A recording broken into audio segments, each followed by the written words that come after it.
नमस्कार दोस्तों, आपके अपने YouTube channel Y1 study point पर आपका एक बार पुनः स्वागत है। दोस्तों, यह मेरा दूसरा वीडियो होगा। मैंने पहले वीडियो में आपको इतिहास के बारे में बताया।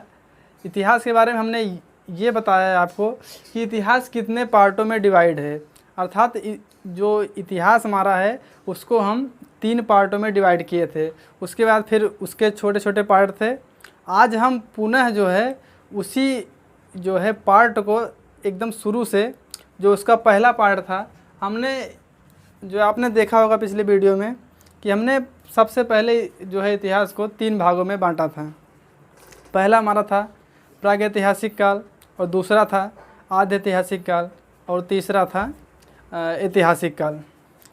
तो हम पुनः जो है जो हमारा पहला पार्ट है उसका प्रागैतिहासिक काल, उसके बारे में हम डिस्कस करेंगे। क्योंकि दोस्तों मैंने आपको पहले ही बताया था कि हम लोग इतिहास को क्रमबद्ध तरीके से पढ़ेंगे, ताकि जो है हमें चीज़ों के बारे में यह ज्ञात हो सके कि चीज़ें एक दूसरे से रिलेट कैसे होती हैं। तो इसलिए हम चीज़ों को क्रम से पढ़ेंगे और एकदम धीरे धीरे पढ़ेंगे, ताकि हम ये सीख पाएँ कि चीज़ें एक दूसरे से कैसे ओवर लिंक हो रही हैं। तो आइए शुरू करते हैं। जो पहला पार्ट था वो हमारा प्रागैतिहासिक काल था।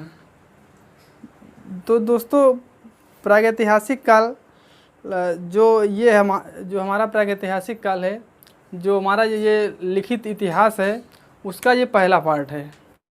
ये जो हमारा प्रागैतिहासिक काल है, यह लिखित इतिहास के जो है पहले कालखंड का भाग है। अर्थात इतिहास के उस पार्ट को इसमें हम रखते हैं, या उस पार्ट का अध्ययन करते हैं जिसमें मानव को जो है लिपि या अक्षर अर्थात दोनों का ज्ञान नहीं था। तो एक बात ये दिमाग में हमारे आती है कि जब लिपि और कोई अक्षर नहीं था तो ये इतिहास लिखा कैसे गया। तो ध्यान दीजिए आप, ये इतिहास उस समय जो हमें उस समय के साक्ष्य मिले, जैसे पत्थरों के औजार हो गया, हड्डियाँ हो गई, और अन्य साक्ष्य जो मिले, उन्हीं के आधार पर ये इतिहास हमारा लिखा गया। तो ये इतिहास का पहला पार्ट है जिसमें मानव को लिपि और अक्षर का ज्ञान नहीं था। तो आप देखे थे कि हम प्रागैतिहासिक काल को 3 पार्टों में बांट लिए थे। प्रागैतिहासिक काल को हम पाषाण काल के नाम से भी जानते हैं, और इसको हम 3 भागों में बांट लिए थे। पहला भाग था हमारा पूरा पाषाण काल, दूसरा भाग था हमारा मध्य पाषाण काल, और तीसरा भाग था हमारा नवपाषाण काल। तो हम इसमें ये चीज़ जानने का प्रयास करेंगे कि जब हम इसको 3 पार्टों में बांट लिए हैं तो कौन कौन सी घटनाएं किस किस काल में हुई। क्योंकि जो परीक्षा में प्रश्न पूछा जाता है, इसी के आधार पे जो है पूछा जाता है कि कौन सी घटनाएं किस काल में हुई हैं। तो हम देखेंगे पहला पार्ट इसका क्या है, पूरा पाषाण काल। पूरा पाषाण काल का जो समय था वो अज्ञात से 8000 ईसा पूर्व था। तो इसमें जो पहला काम हुआ है कि आग का आविष्कार हुआ है। इसमें जो पहला काम हुआ है, आग का आविष्कार हुआ है। अर्थात पूरा पाषाण काल में ही जो है मानव ने आग का आविष्कार कर दिया था। तो जो परीक्षा में प्रश्न बनते हैं वो कहीं ना कहीं इसी आधार पे बनते हैं कि आग की खोज कब हुई। तो अगर हमको मालूम है तो हम ये चीज़ जो है जान पाते हैं कि पूरा पाषाण काल में जो है मानव ने आग की खोज कर दी थी। उसके बाद ये हमारा दूसरा है, उसी में जो है पूरा पाषाण काल में कि मनुष्य ने पत्थरों के औजार विकसित किए। मनुष्य ने पत्थरों के औजार विकसित किए।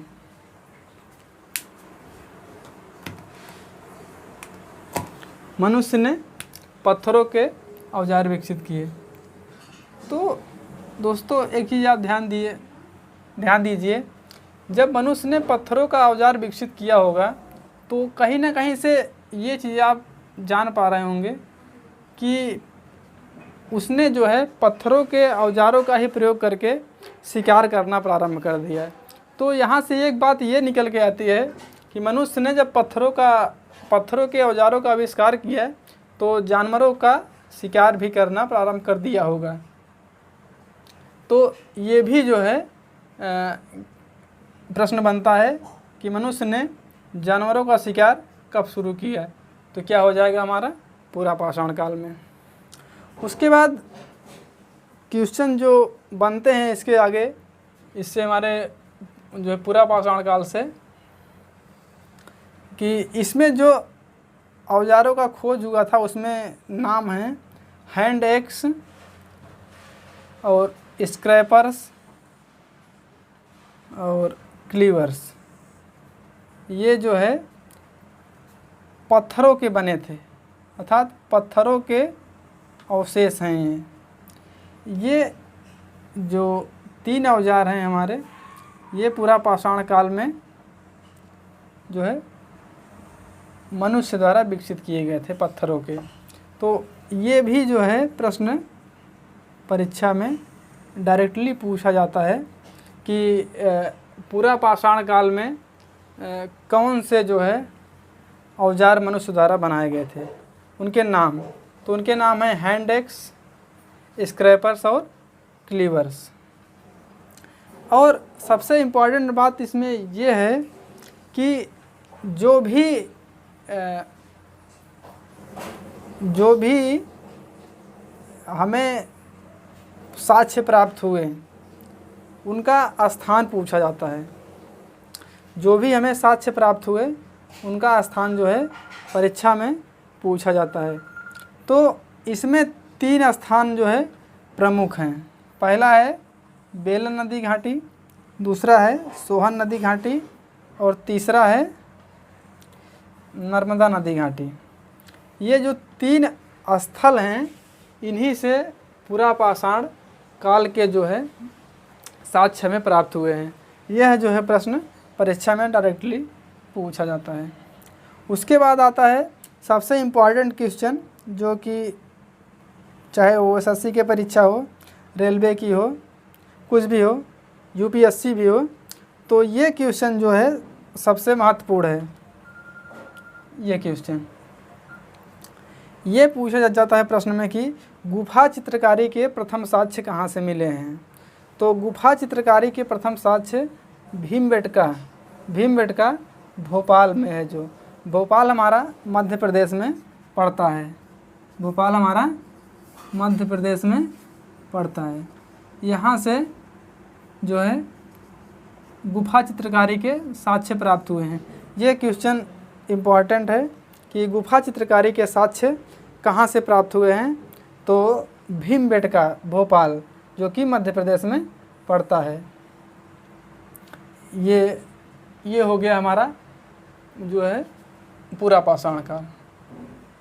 इतने क्वेश्चन जो कि हमारे परीक्षा में डायरेक्टली आते हैं, जो है हमारे पूरा पाषाण काल से, इनको हम जो है याद रखेंगे। उसके बाद हमारा आता है दूसरा मध्य पाषाण काल। मध्य पाषाण काल जिसका समय अवधि है 8000 ईसा पूर्व से 4000 ईसा पूर्व। तो इसके अंतर्गत जो प्रश्न पूछे जाते हैं वो हैं कि मानव ने छोटे औजार का प्रयोग प्रारंभ कर दिया है।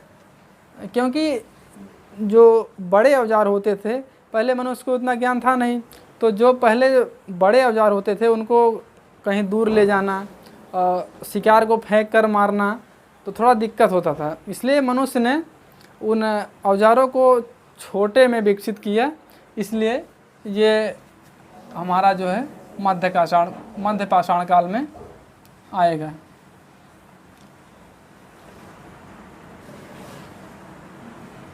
क्योंकि मनुष्य ने छोटे औजारों का प्रयोग प्रारंभ कर दिया, तो इसलिए इसे हम इस काल को, मध्य पाषाण काल को माइक्रोलिथ, इसको हम माइक्रोलिथ के नाम से भी हम जानते हैं। क्योंकि आप लोग जानते होंगे कि माइक्रो का मतलब होता है छोटा, सूक्ष्म, इसलिए हम इसको माइक्रोलिथ के नाम से भी जानते हैं।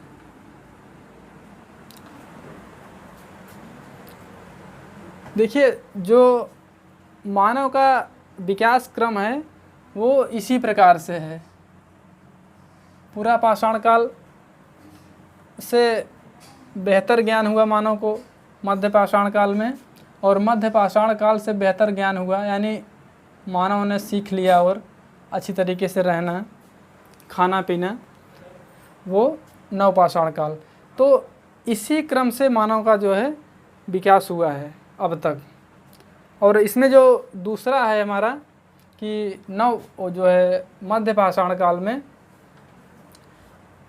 और क्या हुआ, मध्य पाषाण काल में और क्या हुआ, तो हमें मध्य पाषाण काल में मानव ने पशुपालन की शुरुआत कर दी, क्योंकि मानव को थोड़ा जो है पहले के अपेक्षा और ज्ञान हो चुका था, तो मानव ने पशुपालन की शुरुआत कर दी।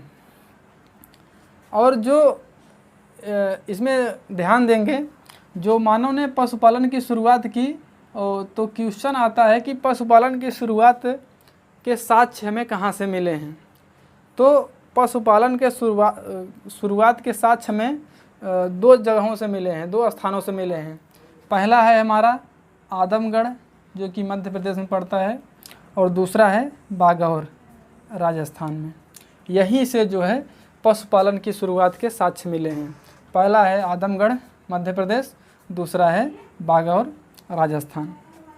और फिर जो है इसमें मध्य पाषाण काल में मानव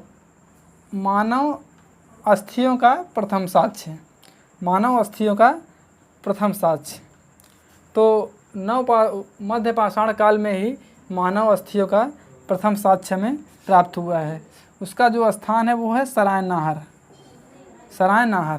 तो मानव अस्थियों का प्रथम साक्ष्य मध्य पाषाण काल में सराय नाहर, जो कि प्रतापगढ़ उत्तर प्रदेश में पड़ता है, उत्तर प्रदेश में पड़ता है। ये हो गया हमारा मध्य पाषाण काल। फिर आगे बढ़ते हैं, जो इसका अगला पार्ट है नवपाषाण काल। उसका जो समय अवधि है, टाइम पीरियड, वो 4000 ईसा पूर्व से 2500 ईसा पूर्व। तो इसमें जो घटनाएं घटी मानव द्वारा, उसको हम देखते हैं। पहला हमारा है कृषि की शुरुआत। देखिए, हमने आपको पहले ही बताया था कि मानव कहीं ना कहीं से जो है आगे चलकर बुद्धिजीवी होता जा रहा है। यहाँ पर आग का खोज किया था, पत्थरों के औजार बनाए थे। फिर यहाँ जो है मध्य पाषाण काल में पत्थरों का औजार जो है हमें छोटा किया, उसका आकार जो है। फिर पशुपालन की भी शुरुआत कर दी। फिर आगे चल के जो है मनुष्य ने कृषि की भी शुरुआत की। तो नवपाषाण काल आते आते मनुष्य ने कृषि की शुरुआत कर दी। तो जो परीक्षा में प्रश्न हमारे आता है, वो आता है कि कृषि के सर्वप्रथम शुरुआत के साक्ष्य कहाँ से मिले हैं। तो उसका उत्तर होगा मेहरगढ़। कृषि के शुरुआत के प्रथम साक्ष्य मेहरगढ़ से मिले हैं, जो कि हमारा पड़ता है, स्थान है बलूचिस्तान, जो कि वर्तमान समय में पाकिस्तान में पड़ता है। पहले तो ये भारत का ही हिस्सा था, या आज़ादी के बाद जो है पाकिस्तान में चला गया।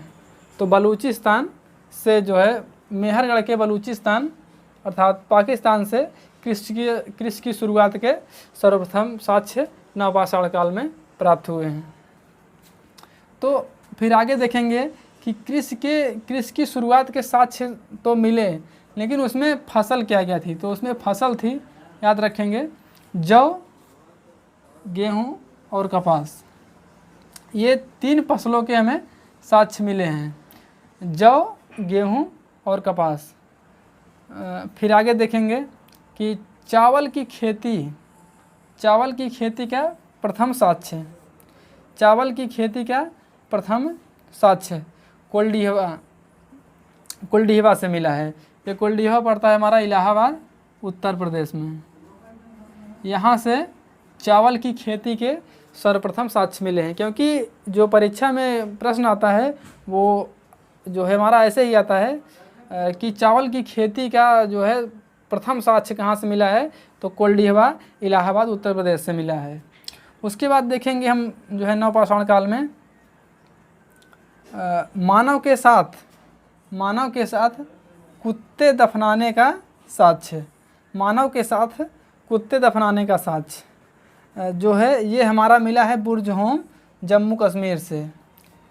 तो एक चीज़ हम यहाँ ध्यान देंगे कि मानव के साथ कुत्ते दफनाने का साक्ष्य बुर्जहोम जम्मू कश्मीर से मिला है।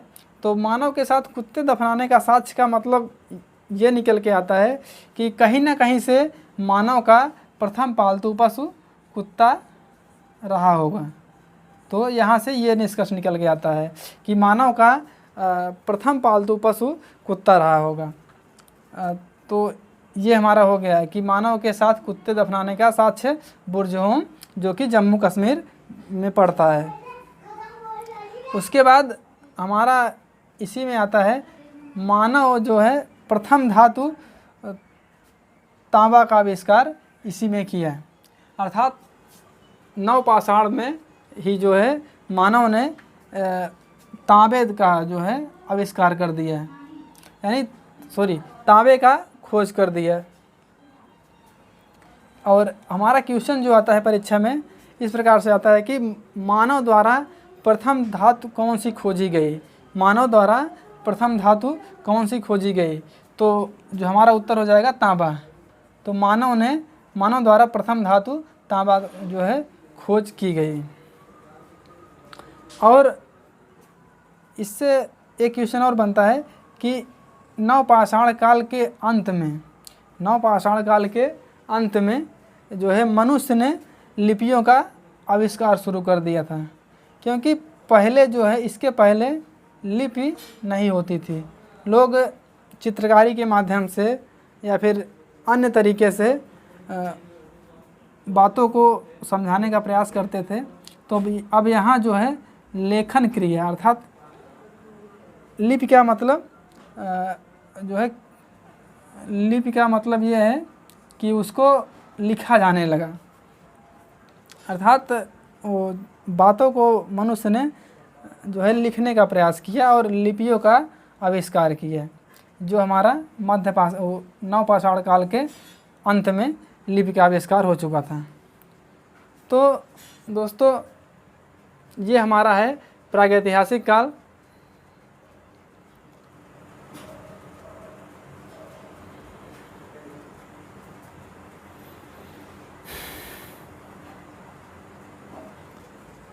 तो दोस्तों ये हमारा रहा प्रागैतिहासिक काल। नेक्स्ट लेक्चर में हम पढ़ेंगे आद्य ऐतिहासिक काल, जिसका टाइम पीरियड है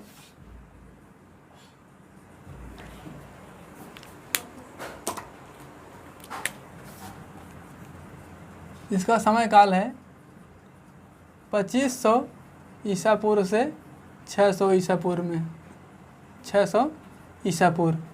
इसके अंतर्गत हम 2 महत्वपूर्ण सभ्यताओं के बारे में अध्ययन करेंगे। पहला है सिंधु घाटी की सभ्यता,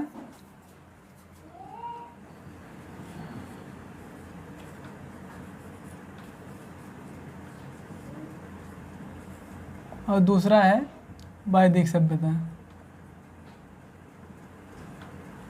वैदिक सभ्यता, सिंधु घाटी सभ्यता और वैदिक सभ्यता से हमारे एग्ज़ाम में क्वेश्चन अच्छे बनते हैं, तो उसका अध्ययन हम नेक्स्ट वीडियो में करेंगे। आज के लिए इतना ही दोस्तों। हमारे इस वीडियो को लाइक करें, शेयर करें और कमेंट में हमें ये बताएं कि हमारा ये प्रयास, छोटा सा प्रयास, टूटा फूटा प्रयास कैसा रहा। धन्यवाद।